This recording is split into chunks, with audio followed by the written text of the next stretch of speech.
Welcome to the Great Detectives of Old Time Radio from Boise, Idaho. This is your host, Adam Graham. If you have a comment, email it to me. Box 13 at greatdetectives.net. Follow us on Twitter at Radio Detectives and become one of our friends on Facebook, facebook.com/Radio Detectives. I want to begin by thanking support of our listeners.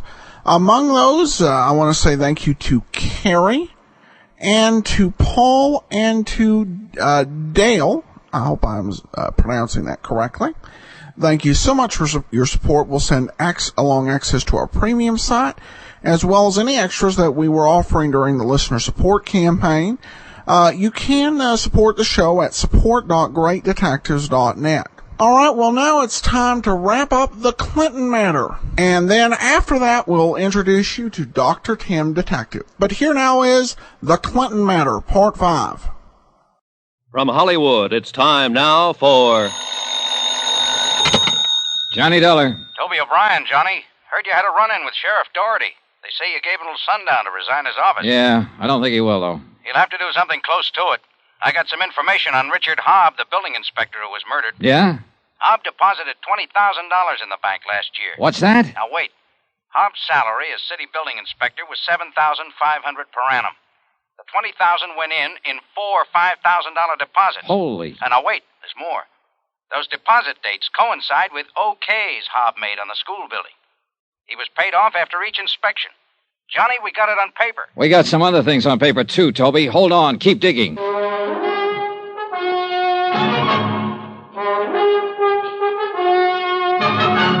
Tonight and every weekday night, Bob Bailey in the transcribed adventures of the man with the action-packed expense account, America's fabulous freelance insurance investigator. Yours truly, Johnny Dollar.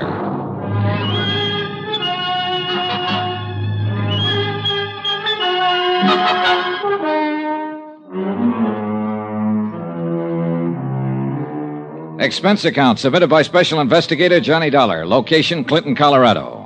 To United Adjustment Bureau, 418 West 61st Street, New York City. The following is an accounting of expenditures during my investigation of the Clinton matter. Expense account item 15, $45, for photostatic copies of deposit slips in the account of Richard Hobb, building inspector, lately murdered. Furnished by one of my operatives, Toby O'Brien. Here you are. Okay. I got a feeling this whole town's coming apart at the seams, Johnny. The sheriff threatened you openly. Everybody who's anybody around here is trying to cover up the school burning down and the way it was built. I think I can hurry up the process. You be careful. These people seem to play for keeps. They've got to realize we do, too. These photostats are the first real bit of presentable evidence that the building was constructed under fraudulent circumstances. Hey, take it easy. Now, you keep the originals. Mail them out to the office. The post office is still pretty honest. Yeah. Also, let it out that we have the information wherever you go. I want them to get worried and steamed up and start acting dumber than they already have been. Okay. Might scare Doherty and Hanley a little bit. That Vickery seems like a different proposition. I don't think he scares. I drove my rented car over to the home of his grieving widow. She answered the door with tears in both eyes and bourbon over the rocks in one hand. She wore a black dress, black and satin and tight, low cut. Not exactly Emily Post for mourning. But as I say, it was black. A black lace handkerchief waved in the air. Oh, Mr. Dollar, I'm glad you came by. I'm so unhappy and lost. Yeah, I can see that. May I come in? Why not? The sheriff hasn't done anything about Richard's murder. I wouldn't rely too heavily on Sheriff Doherty, Mrs. Hobb. I don't think he will do anything. No? Well, don't look so surprised in your hour of bereavement, Mrs. Hobb. You know he won't do anything. I don't know anything of the kind. Why don't you sit down and let's talk? I want you to help me. Well, I'm not sure I can help you. I'm so broken up. Oh, now, if you're not careful, you might drown in those tears. What are you trying Relax, Mrs. Hobb. All right. So I can't really cry about Richard. I never have. but I thought it was expected of me. Some people might expect it. I don't. Now, look. This setup creaks from top to bottom. Your late husband made $7,500 a year and deposited $20,000 in 6 months. Here. Figure? I don't know anything about his money. All I know is the bank told me he had only $300 left. What did he do with it? What do you think? He spent it on other women. Then why the tragic act? I'm not very good at it, am I? Not the best. And it's funny, Johnny, because I really mean it. Oh, I know how foolish I look in these clothes. I wanted to cry because, well, I really loved him once and he loved me, but we kicked it away because we both wanted more excitement than this town or his salary could give us. He was always out spending his money on other women, being a big shot. What about the money? He got it for falsifying the inspection papers, didn't he? Yes. Who gave it to him, Mrs. Hobb? I don't know. Probably Roy Vickery. Who do you think killed him? I don't know that either. What do you know? Johnny, he didn't leave insurance. And I have to live the best way I can. If I stay in this town, I have to keep friends. If I don't want to keep them, I have no choice but to move. And that takes money. I wonder what could possibly be going on in your mind. Your company handles insurance, doesn't it? 263 different kinds. Are you particular what kind of premiums you collect? Well, we pay off on a lot of things. Just what kind of insurance were you thinking about? $2,000 endowment. Got your pen? No, but my word's good at the cashier's cage. What do you got? And I'm trusting you. Richard got that $20,000 from the Clinton Gravel Company for services rendered. Know who owns the Clinton Gravel Company? Roy Vickery? That's close enough. Last night after you were here, Richard came back. I told him what you'd said to me. He said Vickery and the others were going to make a patsy out of him. So he left to see you. And got shot up. Hey, wait a minute. Vickery was outside your house when I left. He might have done it himself. That's all I can tell you. Now, do I get my insurance? If what you say is true, Mrs. Hobb, I'll have to check first. Well, you'll find out. Say, where do you come from, anyhow? Hartford, Connecticut. Connecticut. Say, I got an idea. What's the housing situation in Hartford? Rough. For you, Mrs. Hobb. Very rough. I finally tore myself away from the grieving widow and headed back for the hotel. On my way down the main street of Clinton, someone with a wrinkled coat and bourbon on his breath stepped out and stopped me. David Baines, the architect. Dollar. Well, hi. Yeah, I told you I was going to stick around and do something brave. Oh? I finally got up courage enough to do something decent. Decent for me, anyway. For anybody else, it'd be too low to talk about. What was it? Well, I'm not much of a lawyer, but they say there's a statute in the books that says a private citizen may commit a crime to prevent a greater crime from being committed and still go free. Is that right? I wouldn't know. Well, I committed a crime. 2 crimes. Dishonor to my noble character, disappointing the trust of a young woman. That was the first one. Then engineering a theft. I'm a Fagin. That's what I am. Under the guise of loving a young female secretary eternally, I have, well, here, the purchase orders from Roy Vickery's office. The actual purchase orders for the school. What? She stole them for me. For you. With my best regard. I looked at them.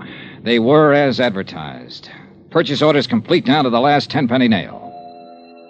Expense account item 16, 48 cents, postage. Not being a technical expert, I sent them down to Denver for perusal by the original brokers. 14 hours later, the verdict came back in a long telegram. The materials used in the school construction were not passable. The insurance company would never honor the claim of the city of Clinton. This text I turned over to Frank Ibsen, publisher of the Clinton Times. He promised it would be in the late afternoon edition.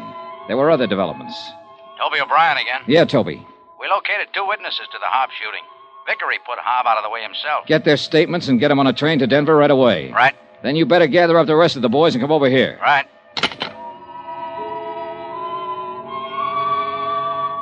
Expense account item 17, 10 cents, 1 newspaper. The afternoon edition of the Times, which carried a complete story of the insurance investigation up to date, naming Vickery as the perpetrator of the school fire and involving Sheriff Doherty and Chief Hanley. I phoned Frank Ibsen and explained his next edition could carry the story of Hobbs' murder by Vickery. Ibsen said he'd make up an extra for that. I'd no sooner hung up the phone than I had visitors. Want to come with us, Dollar? Not particularly. Who are you? Deputy Egan. Sheriff Doherty wants to talk to you. I've already said all I want to say to him. Get out. Guys? Oh, no. Take him out of here. There was strictly no contest. I walked out of the room with a deputy on each side of me and Egan behind me. We were in front of the hotel when I saw Toby O'Brien, Al Davis, and John Newton coming toward the entrance. I kicked out at the nearest man and yelled for help. A few of the local citizens joined in the fight, and Sheriff Doherty's 3 deputies got the worst of it. We took them all back up to my room. Now, sit down. All right, Egan. You're going to be arrested for this, Dollar. Where were you going to take me? Where? Place on the edge of town. Clinton Gravel Works. Why? Doherty said to bring you back. He wanted to see you. Who's there with him? I don't know. The Clinton Gravel Works was a large building and tall shaft set on the edge of a frozen lake. Parked near the entrance was a long black limousine, such as a well-to-do contractor might drive. A white supercharged sedan, such as a fancy Western sheriff might use, and a red sedan, unmistakably belonging to the fire chief. We covered all the exits, and Toby O'Brien and I went in the front way. We were halfway up the steps when things began to happen. You all right? Yeah, come on.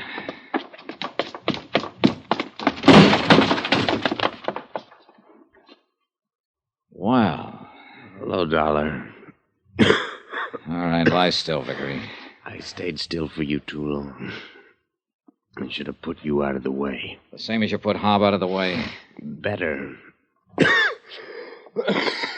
This one's gone. Who is he? Fire Chief Hanley. Vickery, where's Doherty? He's out shooting his gun some more, Dollar. I hope he gets you, too. I hope. He's backstairs, Johnny. Yeah. Stay away from me, Dollar. The place is surrounded. Throw down the gun and walk out with your hands behind your head. Toby. I'll go down the front way. Get the guys to step around through the shaft. Right. You coming out? Doherty, you coming out? No. Doherty. You ought to go over a place good before you think you got a man trapped, Dollar. You're trapped, Sheriff. The men are waiting for you. I'm up here with you, and you're the one I want. I told you I'd kill you. I've still got my gun in my hand. Vickery had his gun, and so did Hanley. Look at them. Yeah, you did pretty well. Made it look like they shot each other. And now it's your turn, Dollar. No! Get back!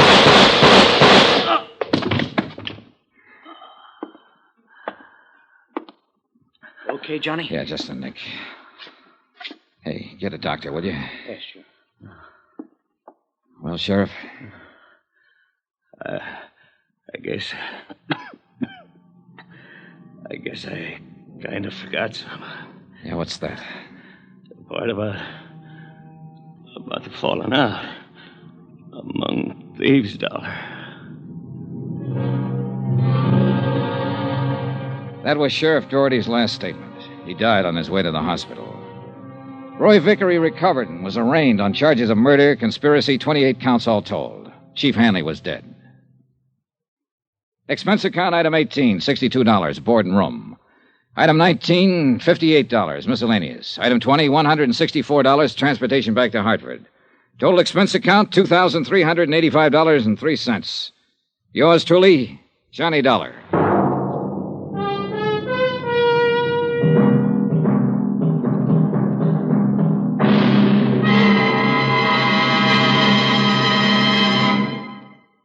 Now, here's our star to tell you about next week's exciting story. Next week, the Jolly Roger fraud matter. And, that means piracy. Of a kind that would have made Captain Kidd look like a bungling amateur. Join us, won't you? Yours truly, Johnny Dollar.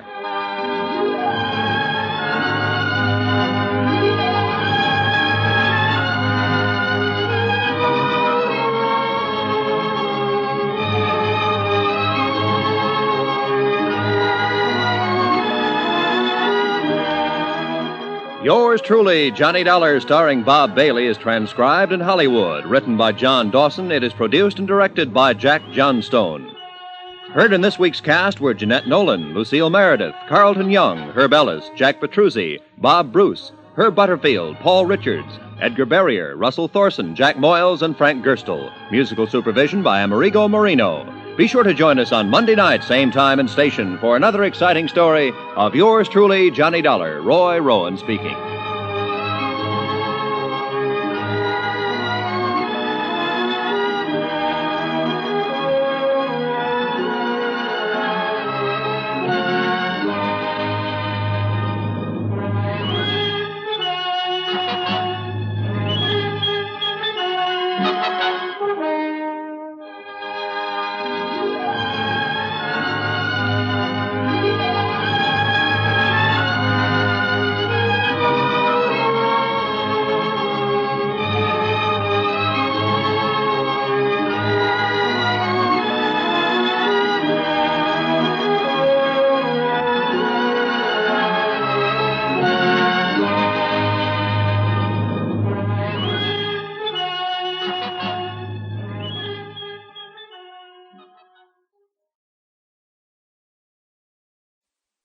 Welcome back. Again, you have to love the supporting cast that they're able to put together for each Johnny Dollar show. You know, it's remarkable when you listen to it. When radio was at its peak, you could not have gotten that many actors together at such a what would probably be a reasonable rate. Because even, with that quality of talent, it would cost you. With radio in decline and production cost down, this was something that they were able to manage, and that's one of the big highlights of the show. We do turn now to get into listener comments and feedback. By the way, I will say this was a classic hard-boiled scene, that scene between Johnny and the widow. I think just very well done. And you left wondering just how sincere she was at all. But because it was clear that what she wanted at this point was the money. All right, well, a comment regarding the Plantagenet matter. W. Blaine Dowler writes on Facebook, awesome start. Perhaps a bit familiar, but so well done I don't care if this is a case of script reuse, since it's clearly been expanded to fit the format anyway. Thanks, Blaine, and I appreciate that. I forgot to mention where last week's show, The Plantagenet Matter, was actually borrowed from a couple of Richard Diamond strips. One was The Lady in Distress, actually borrowed just from Richard Diamond, Lady in Distress from 1952. Today's program was based on two different scripts. One was from an episode of Yours Truly, Johnny Dollar, an Edmund O'Brien episode from April 4th, 1950, called The Story of the Big Red Schoolhouse. It also borrowed from the Adventures of Sam Spade, one of the later episodes, from April 13th, 1951, with the title The Civic Pride Caper. That on the origins and the reuse of scripts. And it's amazing what you can do with these scripts when you've got just enough time to really develop the plots. We have one other Yours Truly, Johnny Dollar email. Justin writes in, hey Adam, I love the show. I just wanted to know why the Edmund O'Brien version of Johnny Dollar is 30 minutes long compared to 15-minute version of Bob Bailey. Also, was John Lund the Johnny Dollar before Bob Bailey? And lastly, is there any other radio shows of Bob Bailey besides George Valentine? Because Bob Bailey was amazing as Johnny Dollar. Okay, well, I'll go ahead and take those questions. The 30-minute format, the reason that the Edmund O'Brien shows were 30 minutes long was 30-minute long shows had become radio's dominant format. And that had happened kind of in the middle 40s that became the standard. CBS really was committed to the idea that they wanted to do a 15-minute mystery serial. And I'm not certain why it is. I would speculate that it was because a lot of the soap operas were still doing okay. programs like Ma Perkins and One Man's Family, the radio soaps, would stay around into the late 50s and early 60s while a lot of other programs were being canceled. If you could get an audience hooked and interested in the storyline, then you could keep them listening and be able to strengthen the value of the program. And they actually tried 3 different other shows. 2 made it to air. They did a 15-minute version, daily version of Mr. and Mrs. North. They did a 15-minute daily version of Mr. Keen, Tracer of Lost Persons. And they also recorded a pilot with Jack Moyles for a new 15-minute version of Rocky Jordan. None of those made it. The one that did ultimately make it was Bob Bailey as Johnny Dollar. And yes, John Lunn was Johnny Dollar before Bob Bailey.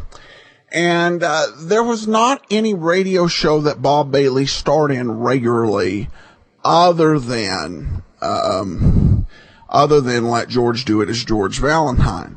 There were certainly shows he guest starred on, and we highlight those in our app extras from time to time. But in terms of starring roles, that was it. He made appearances. We featured Cavalcade of America, some other wartime programs, but those were his main starring roles that he's most remembered for. And they're both incredible. The Bob Bailey role lasted more than 6 years. Let George Do It, and then 5 years on Johnny Dollar. So not a whole lot of starring roles, but he definitely made the most of them. All right, well, now we're going to turn to Dr. Tim, Detective, and we'll have some more listener comments after that. Not a whole lot is known about Dr. Tim, Detective. It was not in the Encyclopedia of Old-Time Radio Programs. We know it was a syndicated show. It was put out by Monarch. The radio disc that it was found on, according to Radio Gold Index, were dated in 1948. I will warn you in advance that this program is targeted to a more juvenile audience. It combines education, detective mystery, and a little bit of medical drama.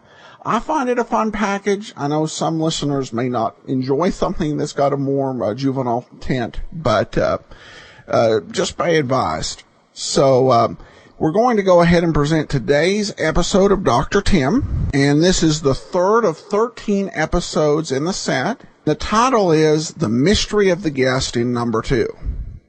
This is Dr. Tim, Detective, to bring you, by transcription, The Mystery of the Guest in Number 2.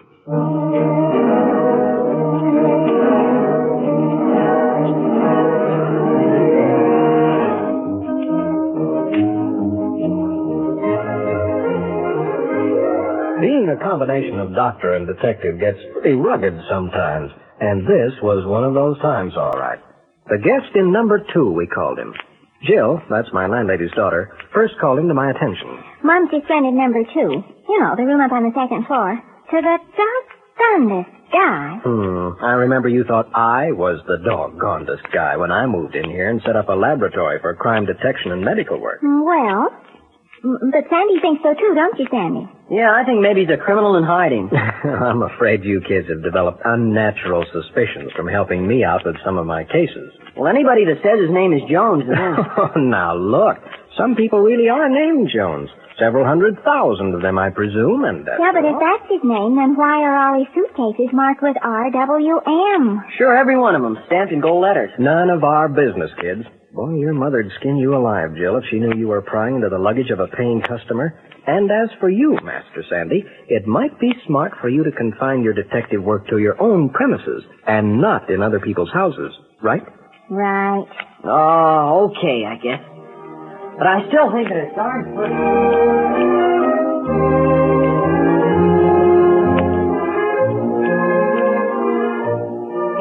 I wish now I'd paid more attention to Sandy and Jill in the matter of the stranger in number 2. But you never know until it's too late. Anyway, nothing happened to break the routine of my laboratory week for a couple of weeks. Then, late one afternoon, just before dinner time, I was cleaning up my lab. Gee, Dr. Tim, you don't mean those jars are full of real blood? blood from people. Exactly that, Jill. What do you do with it? Oh, a lot of things. Blood's a pretty useful thing. A lot more so than most people realize. Where do you get it? From the bank, Jill. The blood bank. And that's just what it actually is. All over the country, these banks keep blood for use whenever and wherever it's needed. Sure, but what do you do with it? Well, that's a long story, Sandy. But it amounts to this. For years, doctors have known that blood isn't just one thing. It's lots and lots of things. And each one of those parts or fractions of the blood can be separated from the other parts. And these are used to cure people. I'm trying to find some new blood parts, or some new uses for the old ones. That's why there's always blood samples in the laboratory refrigerator, catch? Sure. Well, I'm all cleaned up here at last. Now, what's the news? Mom said I'd better come up and see you. A professional visit, she called it. I don't feel so good today. Symptoms? Well, I've been sort of sick at my stomach and my eyes hurt, and I feel all kind of worn out. Personally, I think she's just trying to get out of doing homework tonight. I am not. Well, let me take a look, Jill. Stick out your tongue. Say, Sandy. Yes, Dr. Tim. Hand me that thermometer, will you? Sure. Thanks. Yeah, I'll keep it in your mouth for a while, Jill. Dr. Tim. Yes? You know that guy Jones upstairs? Oh, I wouldn't say I know him, Sandy. We've spoken in the hall. Well, I know you told us to lay off, but the doggonest thing happened just a few minutes ago while I was waiting by the stairs for Jill. The curse of an overactive imagination. Go on. Anyway, he came in with this other man right behind him. And Dr. Tim, I'd swear that other guy had a gun in his overcoat pocket, was pushing it right up against this Jones guy's back. They didn't see me because I didn't have time to laugh because just at that moment, from right overhead came the sound of a fight, and then something else. A shot. For a moment, we stood there paralyzed. It wasn't until I heard a crash of glass and saw a figure hurtle past my window and streak it over the back fence and up the alley that I could move. And by the time that we reached the upstairs room, it looked as if we'd arrived too late. The mysterious Mr. Jones was lying on the floor with a pool of blood beside him. He'd been shot right through the back.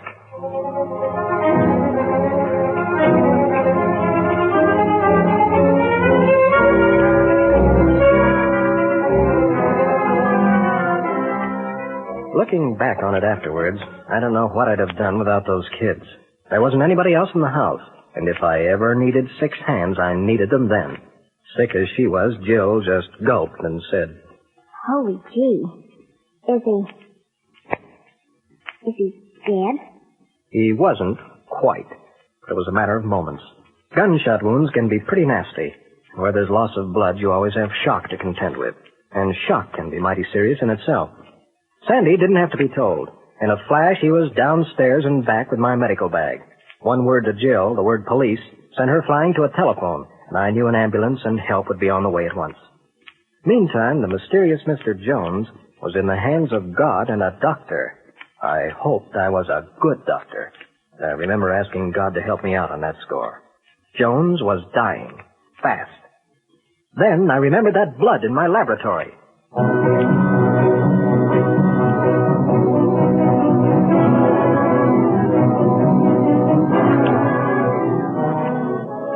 Downstairs in the lab, Jill and I worked as we'd never worked before, while Sandy kept watch upstairs over the wounded man. We didn't talk much, Jill and I, just a few quiet questions and answers. Here's the microscope slide, Dr. Tim. Are you going to give him a transfusion? Yes. Have to check his type of blood first with a microscope. Use the wrong kind of blood and it would kill him. Good thing I have whole blood on hand for those experiments. He wouldn't last until they could get some here. Now, that solution, please. Here. This one seems to match his blood. Quick, hand me that bottle marked type O. Now, go to the sterilizer.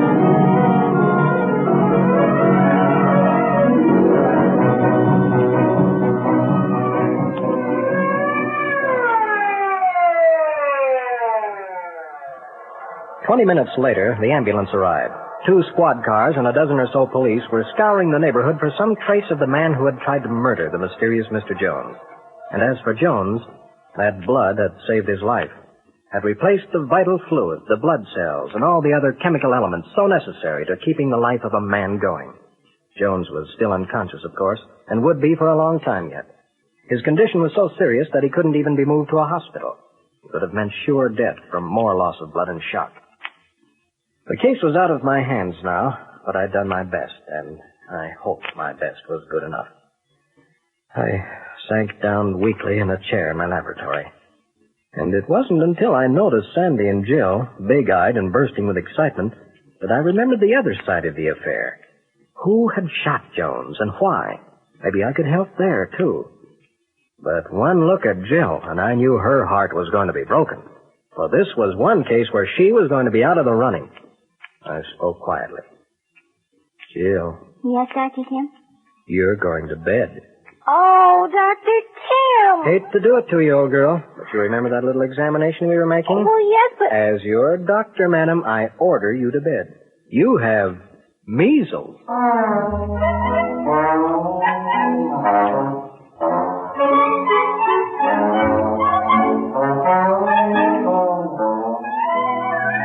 A few minutes later, the house had 2 bed patients. One, a very sad young lady with measles. The other, a man nobody knew, who had almost been murdered. A third patient, Sandy, was standing up bravely under a light, while I stood over him with a hypodermic syringe. What's the stuff, Doc? Well, believe it or not, Sandy, it comes from blood, too. It's going to keep you from catching Jill's measles, or at least it'll make certain that you have a very light case and protect you for a long time afterwards. What do you call it? Immune serum globulin. Well, let's skip that one, huh? Well, you see, this stuff is one of those blood parts, fractions I was telling you about.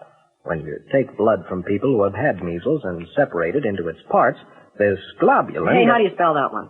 Well, Globulin. It works wonders to keep people from getting measles from other people. I'll take your word for it, Doc. Go ahead and shoot. Okay. I didn't even feel it. Am I safe now? Perfectly safe. Dr. Tim. Yes? You know, I've been watching that guy, Jones, the one who was shot.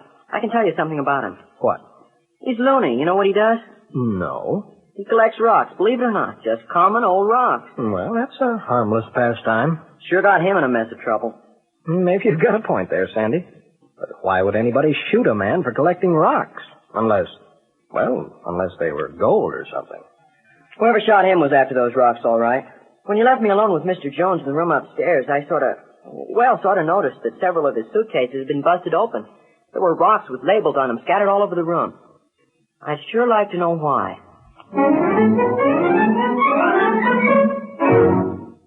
It must have been midnight when I decided I couldn't get to sleep. I might as well do a little looking around. After what we'd all been through, I wanted to forget the mystery and relax. The police could carry on from here. But I couldn't. So I went up the stairs to where the mysterious Mr. Jones hovered between life and death. I motioned the nurse to be silent and carefully examined the room. Sandy was right. There was nothing of interest except the rocks. There were hundreds of them, all sizes and all shapes, and all neatly labeled with cryptic little stickers which said Northwest 100A or South G8, referring no doubt to some location on a map where they had been gathered. I took a couple with me to examine at leisure in the laboratory and started downstairs when I noticed a light coming from under the door to Jill's room. Well, sort of late for a sick girl to be reading, isn't it? Oh, honest, I've been asleep. Well, it's lights out now. Doctor's orders. Okay, Doctor. How's Mr. Jones? Is he going to live? I wish I could tell you, Jill. The use of blood has given him a chance. First the transfusion, then later, maybe he'll need plasma. What's that? Oh, plasma's another part of blood, Jill. It can be stored indefinitely and won't spoil as quickly as whole blood. You use it when you don't need the red cells of the blood, just the liquid part. Gee, blood is sure wonderful stuff. Mm-hmm. Of course, Dr. Tim, what are you doing with those rocks in your hand? Oh, these? Well, they're from Mr. Jones' room. Seems to be a lot of them up there. Are they anything special? I don't know, Jill. Sandy mentioned them, and I thought... Gee whiz. I'll bet I know what they are. I was reading in the paper tonight. Everybody's out looking for them. For what? Well, gosh, I forget what you call it. But prospectors go out with some kind of electric machines, and they... I just stood there with my mouth hanging open. What a dope I'd been. It took 2 kids to tell me what I should have seen from the very first moment. Without even saying goodnight to Jill, I dashed down the stairs, picked up the telephone, and called the Federal Bureau of Investigation. This was a case for the G-Man.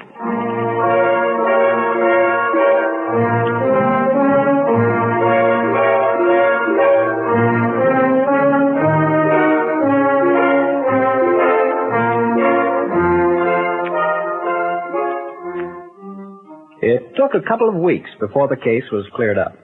My hunch, thanks to the work of Sandy and Jill, had been right. Jones had been prospecting for uranium, the vital mineral for atomic energy and research. Jones told us the whole story later, how he was prospecting for the government, which badly needed new supplies of uranium. How he'd been forced at the point of a gun to give up his map and then brutally shot. The G-men caught the man all right, but never gave out the whole story of who was behind the robbery and the attempted murder. But it wasn't anyone working for the good of this country. Jones had really found uranium, too, and the mine is being worked today, thanks to Sandy, to Jill, and to a mysterious substance known for thousands and thousands of years as blood.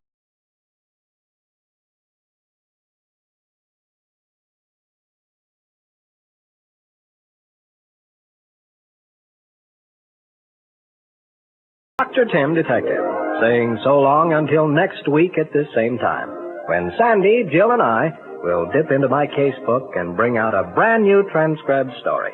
The Mystery of the Man from Trouble Creek.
Welcome back. Well, a pretty educational program, and I thought fairly well done. I know that we have many educated listeners, and if there is something that's wildly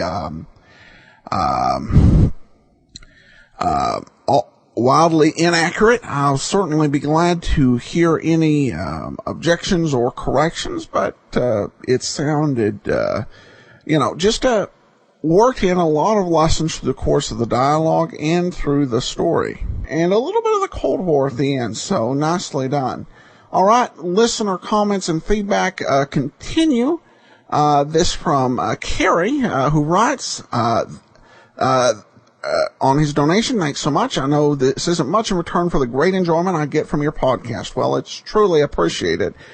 And Dale says, Adam, I look forward to your podcast every day. Keep up the good work. Well, thanks so much, Dale. And Jim writes simply, great job. Well, thanks so much. I appreciate all your support, donations, comments, emails. That will do it for today. Join us back here on Monday when we'll begin the Jolly Roger fraud matter.